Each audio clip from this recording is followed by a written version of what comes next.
Matrudevobhava. శ్రీధర్యం astro YouTube channel ప్రేక్షకులకి స్వాగతం, సుస్వాగతం. ఇప్పుడు మనము సింహరాశి వారికి గోచార ఫలితాలు ఏ విధంగా ఉంటాయి ఈ వారం అంటే 11వ తారీఖు ఫిబ్రవరి నెల 2024 నుండి 17వ తారీఖు 2వ నెల 2024 వరకు ఫలితాలు ఏ విధంగా ఉంటాయనేటువంటిది మనం తెలుసుకునే ప్రయత్నం చేద్దాము. ఆ ప్రయత్నంలో భాగంగా ఇప్పుడు మనము సింహరాశి గురించి మనం తెలుసుకునేటువంటి ప్రయత్నం చేద్దాం. సింహరాశి వారికి ద్వితీయంలో కేతువు, పంచమంలో శుక్రుడు, షష్టమంలో రవి, బుధ, కుజులు, షష్టమంలో పంచమంలో శుక్రుడు, షష్టమంలో రవి, బుధ, కుజులు, సప్తమంలో శని సంచారము, అష్టమంలో రాహు సంచారము, భాగ్యంలో గురు సంచారము జరుగుతూ ఉన్నది. ఈ విధంగా ఉండటం వల్ల వాటి వల్ల వచ్చేటటువంటి ఫలితం ఏ విధంగా ఉంటుంది అనేటటువంటి మనం ప్రయత్నం చేద్దాము. సింహరాశి వారికి రవి, శుక్రుడు ప్రతికూలంగా ఉన్నా కూడా చంద్రుడు, కుజుడు, బుధుడు, గురుడు అనుకూలమైనటువంటి ఫలితాలు ఇస్తూ ఉన్నారు. వీళ్ళు నూతనమైనటువంటి వృత్తిలో ఏదైనా మొదలుపెట్టినట్టే తప్పకుండా వాళ్ళకి ప్రగతి కనిపిస్తూ ఉంటుంది. గట్టి ప్రయత్నంతో విద్యార్థులు కూడా వారి యొక్క లక్ష్యాలను చేరుకోగలరు. ఈ విధంగా వారు చేరుకున్నటువంటి స్థాయిని వారు నిలబెట్టుకోవలసి ఉంటుంది. వారు ఆ విధంగా వృత్తి వ్యాపారాల్లో కూడా వారు చేరుకున్నటువంటి వాటిని నిలబెట్టుకోవడానికి గట్టి ప్రయత్నమే చేయాలి. ఈ విధంగా మనకు మొత్తం మీద సింహరాశి వారికి ఈ విధమైనటువంటి ఫలితాలు ఈ వారం అంతా కూడా మనం చెప్పుకోవచ్చు. అయితే వీరు మనకి ప్రతికూలంగా ఉన్నటువంటి గ్రహాల యొక్క సాంద్రత తగ్గించటానికి, అనుకూలంగా ఉన్నటువంటి గ్రహాల యొక్క సాంద్రత పెంచుకోవడానికి మనము ఆ నవగ్రహ స్తోత్రం చదువుకోండి. ఏదేమైనప్పటికీ కూడా ఇది గోచారం మాత్రమే, జాతకంతో అనుసంధానం చూసుకోండి. తప్పకుండా మీకు ఈ విధంగా చేసుకోవడం ద్వారా వాటి యొక్క ప్రభావం తగ్గుతుంది. మనకు అనుకూలించినటువంటి గ్రహాలు కూడా అనుకూలమైన ఫలితాలు ఇవ్వడానికి అవకాశం ఉంటుంది. ఈ విధంగా చేసుకోండి. శుభం భూయాత్. మాతృదేవోభవ. శ్రీధర్యం ఆస్ట్రో యూట్యూబ్ ఛానల్ వీక్షకులందరికీ స్వాగతం, సుస్వాగతం. ఇప్పుడు మనము కన్యా రాశి వారికి గోచార ఫలితాలు ఈ వారం అంటే 11వ తారీఖు ఫిబ్రవరి నెల 2024 నుండి 17వ తారీఖు 2వ నెల 2024 వరకు అంటే ఈ వారం రోజుల పాటు కన్యా రాశి వారికి గోచార ఫలితాలు ఏ విధంగా ఉన్నాయి అనేటువంటి తెలుసుకునే ప్రయత్నం చేద్దాము. కన్యా రాశి వారికి రాశిలోనే కేతువు అనుకూలించజాలదు, ఏ విధంగానూ కూడా అనుకూలించజాలదు. అట్లాగే ఇక చతుర్థంలో శుక్రుడు ఉన్నాడు. చతుర్థంలో శుక్రుడు మనకి ఒకరోజు మాత్రమే ఉంటారు. ఆ తర్వాత అక్కడ నుండి 5వ స్థానంలో ప్రవేశిస్తూ ఉన్నారు, అంటే మకరంలో ప్రవేశిస్తూ ఉన్నారు.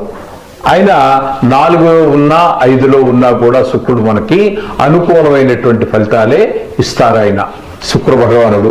అట్లాగే ఇక పంచమంలో మనకి రవి, బుధ, కుజుల యొక్క సంచారం జరుగుతూ ఉన్నది. ఆ విధంగా ఉండటం వల్ల కుజుని యొక్క కానీ బుధుడు కానీ మనకి ఏ విధమైనటువంటి ఫలితాలు ఇవ్వజాలరు. కాకపోతే రవిని మనకు తీసుకున్నట్టయితే 14వ తారీఖు నుండి కుంభంలో ప్రవేశిస్తూ ఉన్నారు. అంటే కన్యా రాశికి 6వ స్థానంలో ప్రవేశిస్తూ ఉన్నారు. కన్యా రాశికి 6వ స్థానంలో ప్రవేశించడం ద్వారా మనకి అక్కడ 14వ తారీఖు నుండి 14, 15, 16, 17 ఈ 4 రోజులు మనకి ఆయన శుభ ఫలితాలు ఇవ్వడానికి సమర్థుడు. ఎవరు? రవి. ఇకపోతే 6వ స్థానంలో శని భగవాను యొక్క సంచారం జరుగుతున్నది. 6వ స్థానం స్వక్షేత్రం కూడా. అందుచేత తప్పకుండా మనకి ఆ శని భగవానుడి యొక్క ఆశీస్సులు ఈ కన్యా రాశి వారికి వారం రోజులు తప్పకుండా ఉపయోగకరంగా ఉంటాయి. అలాగే సప్తమంలో రాహు సంచారం జరుగుతోందండి.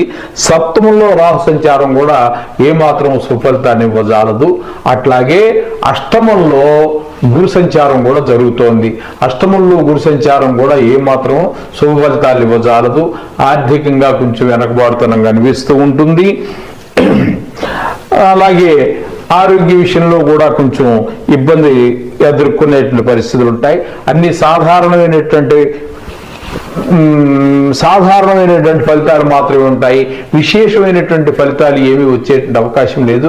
ఏదైనప్పటికీ కూడా కన్యా రాశి వారికి మిగతా రాశులతో పోల్చుకున్నట్టయితే ఈ వారం కొంచెం క్లిష్టతరంగానే ఉండేటువంటి అవకాశం ఉన్నది. అందుచేత వారు వ్యాపార విషయంలో కానీ, పిల్లల విషయంలో కానీ, చదువుల విషయంలో కానీ తగు జాగ్రత్త తీసుకుంటూ ఉండండి. పిల్లల మీద కూడా ఒక కన్ను వేసి ఉంచండి, కొంచెం జాగ్రత్తగా చదువుతున్నారా లేదా అని. ఎందుకంటే మీ విషయంలో కూడా ఈ వారం అంతా కొంచెం గజిబిజిగానే ఉంటుంది కాబట్టి మీ విషయం చూసుకోవాలి. అలాగే పిల్లల విషయం కూడా జాగ్రత్తగా పరిశీలించవలసి ఉంటుంది. ఈ విధమైనటువంటి ఫలితాలు ఈ కన్యా రాశి వారికి చెప్పుకోవచ్చు మనం. చేత మనకి అననుకూలమైనటువంటి గ్రహాలు అంటే ప్రతికూలంగా ఉన్నటువంటి గ్రహాలు ఎక్కువగా ఉన్నాయి కాబట్టి కొంచెము ప్రతి విషయంలోనూ కూడా ఆచితూచి అడుగు వేయండి. అట్లాగే ఈ అననుకూలంగా అంటే ప్రతికూలంగా ఉన్నటువంటి గ్రహాలు అనుకూలంగా మారడానికి వాటికి మనం ఆ నవగ్రహ స్తోత్రాలు చేసుకోండి. అనుకూలంగా ఉన్న గ్రహాలు మరింత ద్విగుణీకృతమైనటువంటి ఫలితాలు ఇవ్వడానికి ఆ నవగ్రహ స్తోత్రం పనిచేస్తుంది. అలాగే మీకు వీలుంటే గుడికి వెళ్ళండి, దేవుణ్ణి దర్శనం చేసుకోండి. మీ ఇష్టం వచ్చిన దేవుడు ఎవరైనా సరే, ప్రత్యేకించి ఈ దేవుడు అంటూ ఏమీ లేదు. ఏ దేవుడైనా సరే ఇష్టమైన దేవుడు. అంచేత మూల పదార్థం ఒకటే.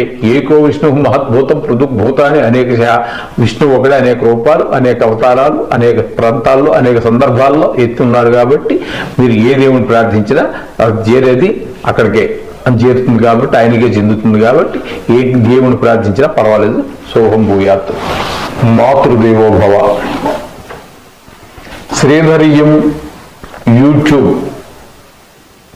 శ్రీధర్యం ఆస్ట్రో యూట్యూబ్ ఛానల్ వీక్షకులందరికీ స్వాగతం, సుస్వాగతం. ఈరోజు మనము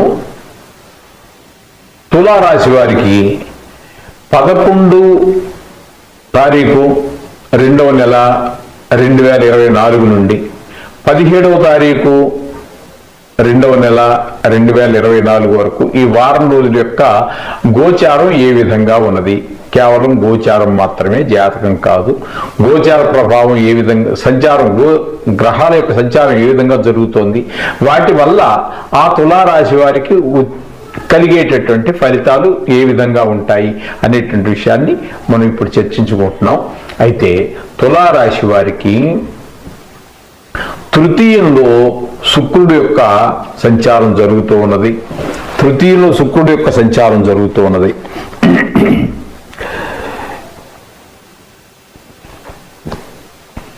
ఇంకా రవి ప్రధానంగా ఈ నెలలో రవి శుక్రులు ఇద్దరు కూడా వారి వారి స్థానాల నుండి ఒక రాశి ముందుకు ప్రవేశిస్తూ ఉన్నారు. శుక్రుడు 12వ తారీఖున ధనురాశి నుండి మకర రాశిలో ప్రవేశిస్తూ ఉన్నారు. చతుర్థంలోకి వెళ్ళాక ఆయన మనకి సుఫలితాలు ఇవ్వడానికి సమర్థుడవుతున్నారు ఇక్కడ ఈ రాశి వారికి. అలాగే రవి చతుర్థం నుండి పంచమంలోనికి అంటే మకరం నుండి కుంభంలోనికి ప్రవేశిస్తూ ఉన్నారు రవి. నిజానికి 4వ స్థానంలో, అప్పుడు చతుర్థ స్థానంలో రవి బుధ కుజుల యొక్క సంచారం నడుస్తూ ఉన్నది. ఈ చతుర్థ స్థానంలో రవి కుజుడికి నీచ స్థానం అవుతోంది. అందుచేత కొంచెము ఇబ్బందికరమైనటువంటి పరిస్థితులు ఉంటాయి. కొంచెం మాటల్లో తీవ్రత పెరుగుతుంది, ఆప్యాయత తగ్గుతుంది, కఠినత్వం పెరుగుతూ ఉంటుంది. ఈ విధంగా నీచ స్థానం కాబట్టి కొంచెం మాటని అదుపులో పెట్టుకోండి. అలాగే చతుర్థ స్థానంలో ఉన్నటువంటి మనకి ఆ పిల్లల చదువు విషయంలో కానివ్వండి, అలాగే ఇంటి వ్యవహారాల్లో కానివ్వండి కొంచెం జాగ్రత్తగా ఉండటం మంచిది.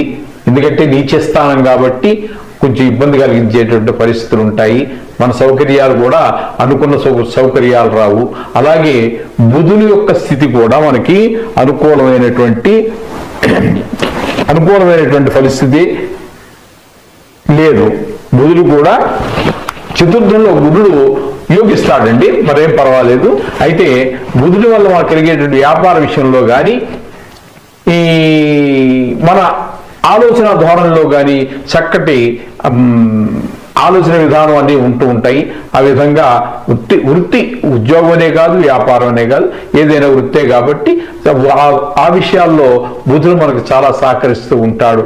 ఇక పంచమంలో శని స్వక్షేత్రం కాబట్టి కొంతవరకు అనుకూలమైనటువంటి ఫలితాలు ఇస్తూ ఉంటారు. ఇక తులారాశి వారికి షష్టమంలో రాహు సంచారం జరుగుతోందండి. షష్టమంలో రాహు కూడా చాలా చక్కటి సుఫలితాలు ఇస్తూ ఉంటారు ఆయన.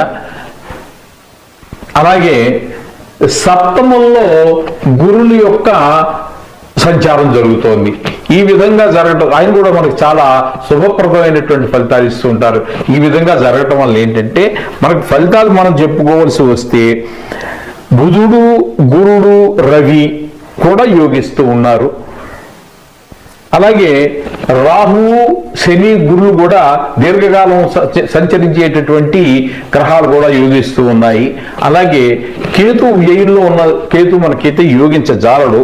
అయితే ఈ రాశి వారికి వివాహ ప్రయత్నాలు ఏమైనా చేసినట్టయితే వాళ్ళకి ఆ ప్రయత్నాల్లో కొంచెం అనుకూలమైన ఫలితాలు వచ్చేటువంటి అవకాశం ఉన్నది. ఆర్థిక పరిస్థితిలో మాత్రం కొంచెం జాగ్రత్తగా ఉండాలి.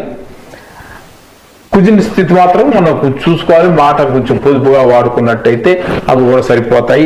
మొత్తం మీద చెప్పాలి అంటే తులారాశి వారికి మిగతా రాశులతో పోల్చుకున్నట్టయితే చాలా చక్కటి ఫలితాలు. ఎందుకంటే దీర్ఘకాలం ఉండేటటువంటి గ్రహాల్లో శని, రాహు, గురులు, ఇక ఈ స్వల్పకాలికంగా ఉండేటటువంటి వాటిలో శుక్రుడు, రవి, బుధుడు కూడా యోగించడం అనేటువంటిది ఒక శుభ పరిణామం. మొత్తం మీద తులారాశి వారికి చాలా చక్కగా ఈ వారం అంతా మనం చక్కటి ఫలితాలు ఉంటాయని చెప్పుకోవడంలో ఎట్టి సంశయం లేదు. మీరు ఏ ప్రయత్నం మొదలు పెట్టండి, సాధ్యమైనంత వరకు అది పూర్తవుతుందని ఆశిద్దాం. ఓకే, శుభం భూయాత్.